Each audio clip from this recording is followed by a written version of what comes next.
Hello everyone, this is Troy from Dashcam Owners Australia bringing you another Dashcam review. Today we're going to be taking a look at this Street Guardian SGZC12SG. This is a high-end camera from Street Guardian that features full HD 1080p at 30 frames per second recording at 15 megabits with a 2.7 inch LCD touchscreen display, built-in GPS, a 7-element all-glass wide-angle lens, Sony Exmor CMOS sensor, and a Zorin Coach 12P processor. This camera also supports memory cards up to 512GB and retails at $369. It will be available for $349 using the included coupon code and link in the description. Now I'll run you through everything that comes included with this camera out of the box, and I'll lay it all out on the table for you to see. Now, as you can see, starting from the top left, we have the camera, which already has the 32GB memory card pre-installed. We have two mounting options, including a suction cup mount and a 3M double-sided tape mount. We have an assortment of different stickers for this camera, two window cleaners for applying this camera, a USB card reader, which I'll go into more detail about later, a carrying pouch, a quick start guide, our car charger, and then an AV cable for connecting it to a TV. And now I'll give you a quick tour of the camera itself, just so you can see it from different angles, see what the sort of buttons and features are on it. From front on, what you can see here is the lens and the microphone, but as you can see it's also a very sleek design camera. From the rear we have our GPS on the top, as well as our power button on the right, our microphone enable disable, our menu button, and our event record button. Top left is a USB plug for connecting the camera to a computer. Now from a more top-on view, we see the GPS module on this camera, as well as the area where the two mounts connect to the camera. Our side-on view, we have our DC 12-volt plug-in for this camera. Below that is our AV input, and below that is the AV output for this camera. Now moving to the other side of this camera, we can see our memory card, which in this particular model is a full-size SD card. And finally, here's just a few shots with the included mounts, so you get an idea of the size of this camera with the included mounts, those first two being the suction cup mount, and these last two being the 3M double-sided tape mounts. The 3M double-sided tape mount is what I'll be using for the purpose of this review. Now, here's a couple images of this camera mounted in my vehicle, just in front of the mirror in the standard spot that I will always pick.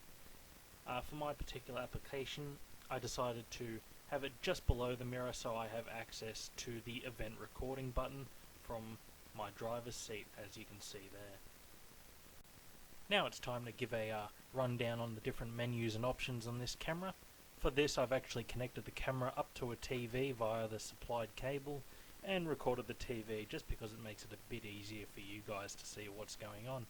For most of the controls, I've been using the touchscreen display on this rather than the button, so if it looks like it's just jumping all over the place, it's because it's the touchscreen not scrolling through menus.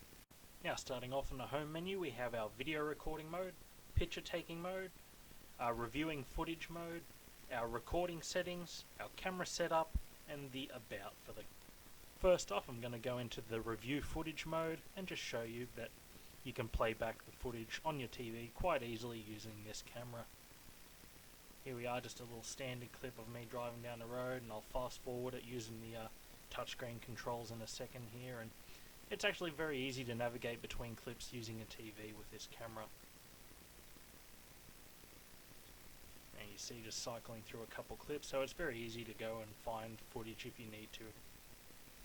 Now we'll have a look at our recording settings, starting with the video sizes. We have 1920 by 1080 at 30 frames per second, 1280 by 720 at 30, 1280 by 720 at 60 frames per second. Our microphone settings, off and on.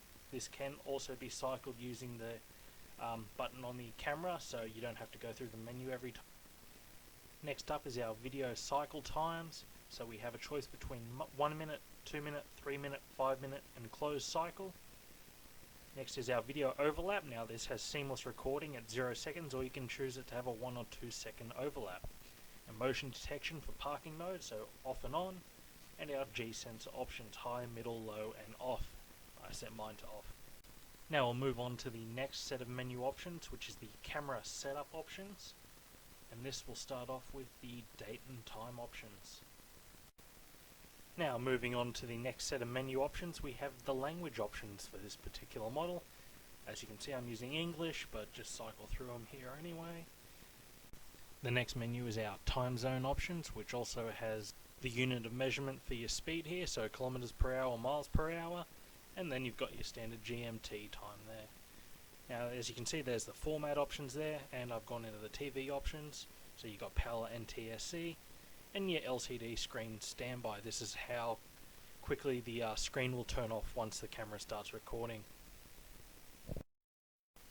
And the final menu I'm going to show you is the About menu, which will show you the particular firmware this camera is running on.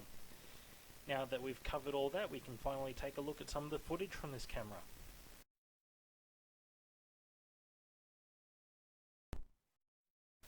I decided to start out the footage on this particular review with a bit of a torture test for the actual camera.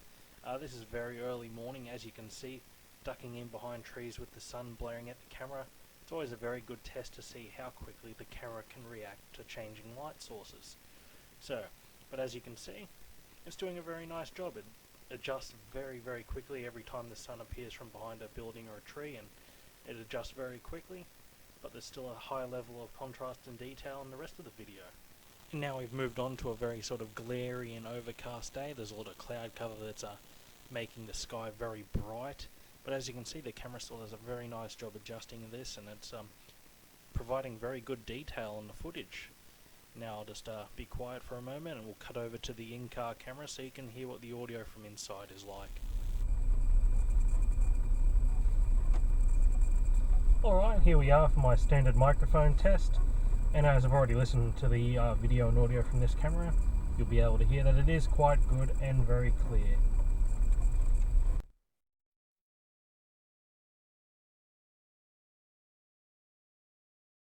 And there you have it, very clear audio from the inbuilt microphone on that camera. Now I'll cut over to some nighttime footage to give you an idea what this camera is like at night.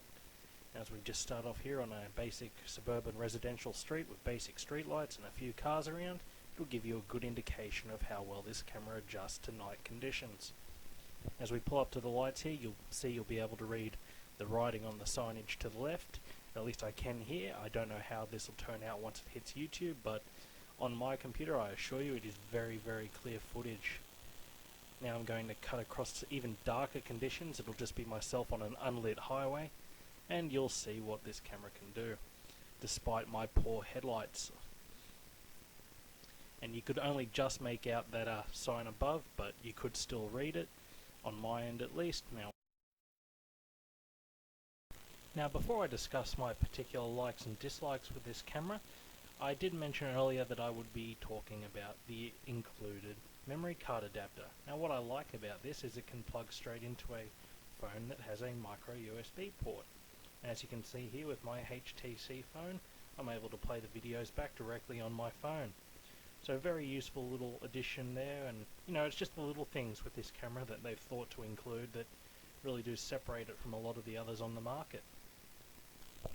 And on that note, it's time to discuss my likes and dislikes with the Street Guardian.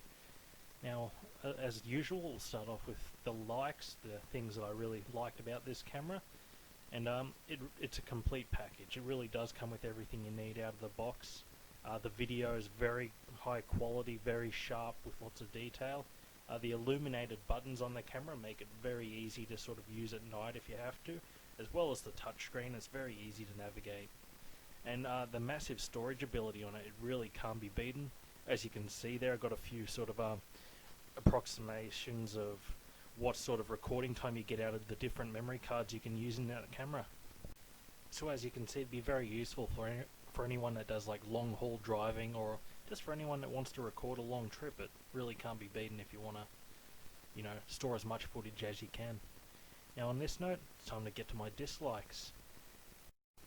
And the good news is, there's not a lot to really dislike on this camera. My only real criticisms were there's no ability to disable the speed showing on the camera. Speaking with Street Guardian, they have said this is something they're looking into at the time. And the larger form factor. So it is a larger camera, but it's still really not too big for most vehicles. So it's just something to consider If you want a really subtle, hard to notice camera, it's probably not the one for you, but for people in larger vehicles or trucks, you can't go past it. Well, I hope you've enjoyed this review. If you have any questions or you want any more detail on this camera, I'll have a link in the description as well as a coupon code to get you that $20 off. Otherwise, leave a comment.